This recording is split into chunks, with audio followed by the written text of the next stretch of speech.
O tempo que o professor passa em sala de aula é apenas uma parte de sua jornada.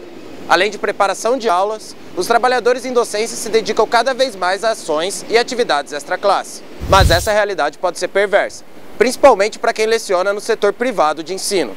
A falta de uma regulamentação faz com que a maioria dos estabelecimentos não valorize nem remunere o trabalho que o professor tem fora da sala de aula. Esta edição da TV Com TE vai mostrar como a saúde do professor é afetada pelas longas jornadas, dentro e fora da sala de aula.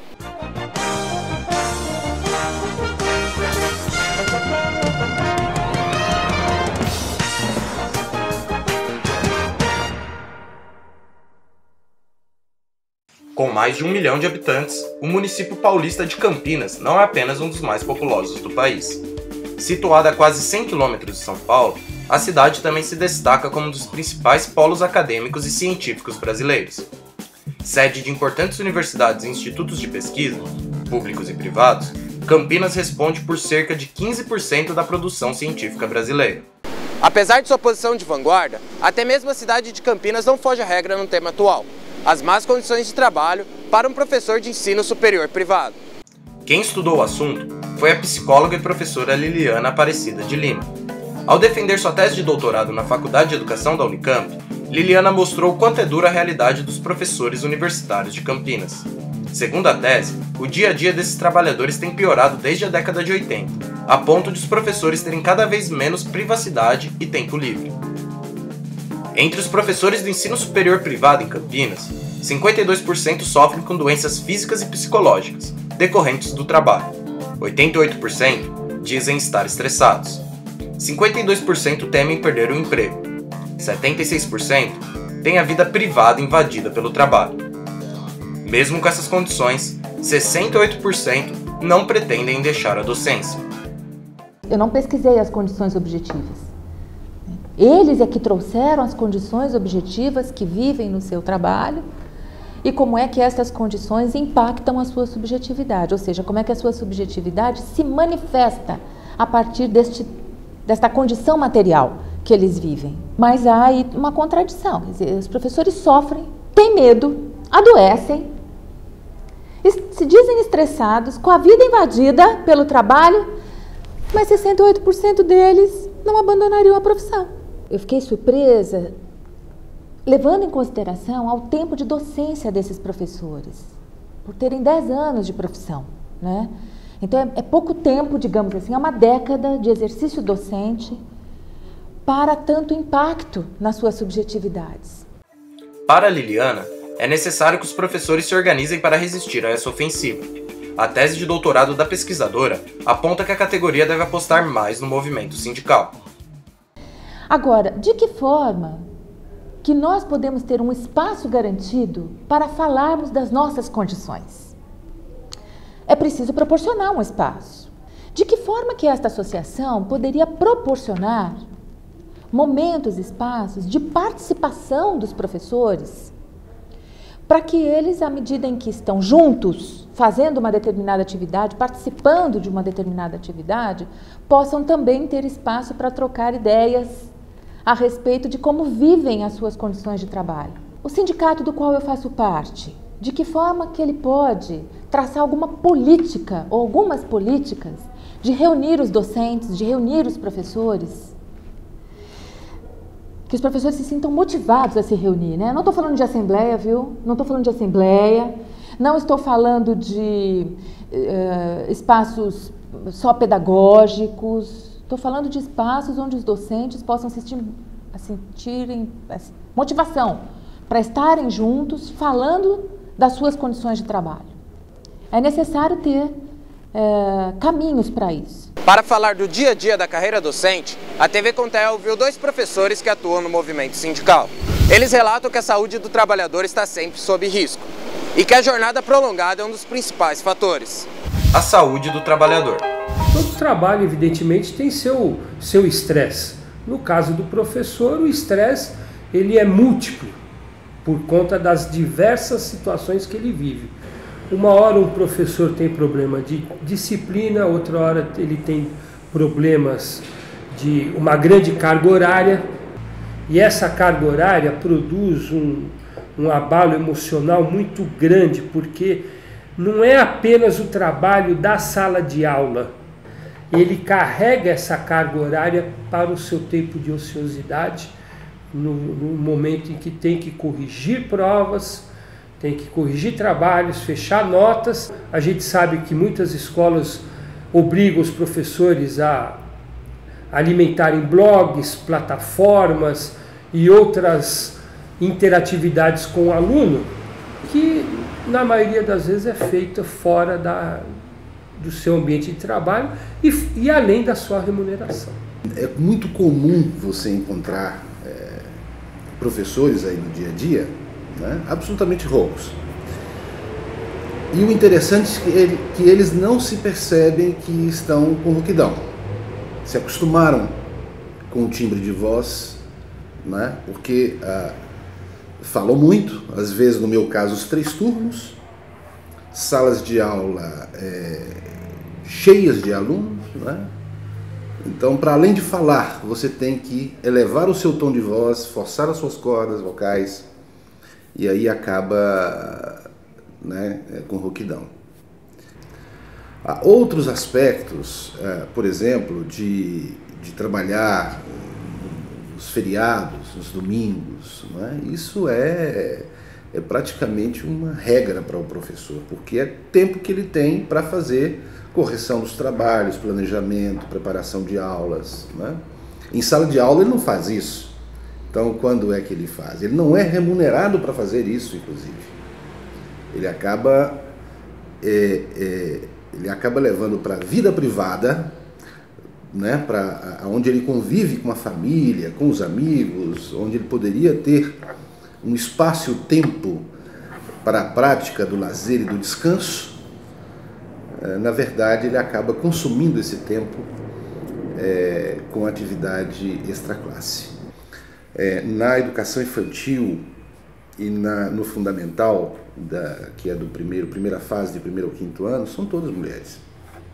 Então, ali há casos específicos de varize, né, forte, problemas de bursite, né, exatamente por manter o braço, né, levantado e escrevendo um quadro, né? Então há problemas de varize, há problemas de bursite, problema com pó de giz, né?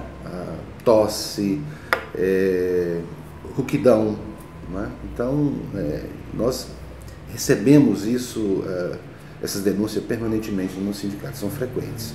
A experiência pessoal. No meu caso, sem dúvida nenhuma, o estresse que eu mais senti ao longo da minha carreira, já são 25 anos, é o desgaste da voz, né? Eu utilizo, evidentemente, eu sou um professor de história, utilizo muito a palavra como instrumento de chegar aos meus alunos, e eu senti muito isso no início da minha carreira, foi não saber utilizar a minha voz, e como a carga horária era muito extensa, o resultado foi que eu tive algumas lesões nas minhas pregas vocais por conta dessa utilização excessiva da voz. Essa má utilização se deveu, primeiro, a um despreparo meu de início de carreira ao utilizar, mas também por conta da excessiva carga horária que sempre fui obrigado a ter para, enfim, buscar a sobrevivência, né? Eu comecei a minha carreira de professor, ou melhor, a minha atividade como professor, em 86 para 87. Menos de um ano depois de ter adentrado na atividade, passei a trabalhar os 3 turnos em instituições de ensino diferentes, exatamente com o receio de perder o emprego. Então a falta da estabilidade, o baixo salário e o fato de que você, para oferir um rendimento razoável para você e a sua família se manterem, né, é necessário que você trabalhe então esses 3 turnos. Eu sou uma pessoa que levanta muito cedo, porque trabalho 3 turnos, então eu tenho que levantar muito cedo. Consequentemente, já no início da noite eu estou com sono. Mas o que ocorre? Quando eu chego à universidade para dar aulas à noite, o sono vai embora. Com um toque de mágica, ele desaparece. E não raras as vezes, e isso eu posso dizer bem, às vezes, por exemplo, a vontade de ir ao banheiro, fazer o número 2. Você está atrasado, entra na sala de aula, por exemplo, quando ocorre trânsito, correria e tudo mais e tal. Isso desaparece. É uma outra agressão, né, ao organismo que se faz.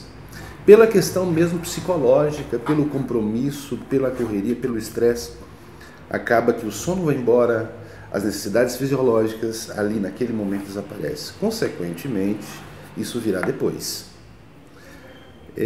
Quando chega ao final do terceiro tempo, do terceiro turno, né, que é quando você se recolhe para sua casa, aí você já não está mais com sono. Aí você não desliga automaticamente, né? Você não se desliga. E, consequentemente, você vai dormir tarde, exatamente porque você passou boa parte da noite dando aulas, né? Enfim, então a situação é grave, é assim. O papel das entidades. As entidades sindicais, você diz, né? As entidades sindicais, ela tem um papel fundamental, elas têm um papel fundamental. É a primeira entidade, é a primeira forma de organização que está mais próxima do trabalhador, do professor.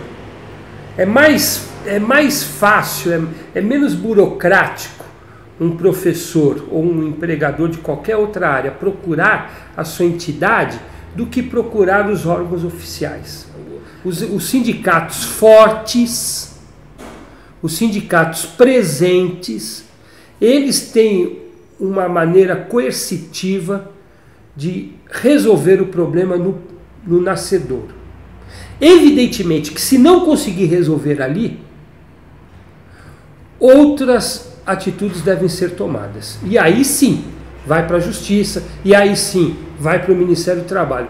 Mas a primeira tentativa tem que ser do sindicato, utilizando a sua estrutura, que não é só estrutura jurídica, é a sua estrutura política, a sua capacidade de negociação, que a gente não pode descartar, e a atenção que ele dá para o problema. Não podemos apenas pegar o problema e jogar para frente. Temos que pegar esse problema e tentar resolver. E a estrutura do sindicato tem que estar voltada para isso. Os sindicatos, eles têm que assumir o seu papel histórico. E o papel histórico do sindicato é de dar atenção no cotidiano do professor e tentar resolver o mais rápido possível o seu problema. Nós procuramos, evidentemente, negociar melhores condições de trabalho nas convenções coletivas de trabalho com o sindicato patronal. Fazemos as denúncias às instâncias de justiça do trabalho, né? Além do que, do ponto de vista do atendimento a esses casos, né, nós procuramos fazer convênios, né, com a área da saúde para que os professores possam ter o atendimento, né? Mas a nossa grande luta, a grande solução está exatamente em melhores condições de trabalho. Salas que não sejam superlotadas, cheias, né, que o professor não precisa gritar, salários dignos, né, de modo que o professor não precise trabalhar os 3 turnos ou 2 turnos em escolas diferentes, né, estabilidade funcional. Para terminar esta edição da TV com TE, vale lembrar o que diz o artigo 67 da Lei de Diretrizes e Bases da Educação Nacional. Os sistemas de ensino promoverão a valorização dos profissionais da educação, assegurando-lhes aperfeiçoamento profissional continuado, piso salarial profissional, período reservado a estudos, planejamento e avaliação, incluído na carga de trabalho, condições adequadas de trabalho. No Plano Nacional de Educação, a CONTE apresentou a emenda que prevê a adoção de plano de carreira sem redução de salários e a reserva de 30% da carga horária para atividades extra-classe no prazo de 2 anos em todos os sistemas de ensino. Essa luta continua. Até a próxima!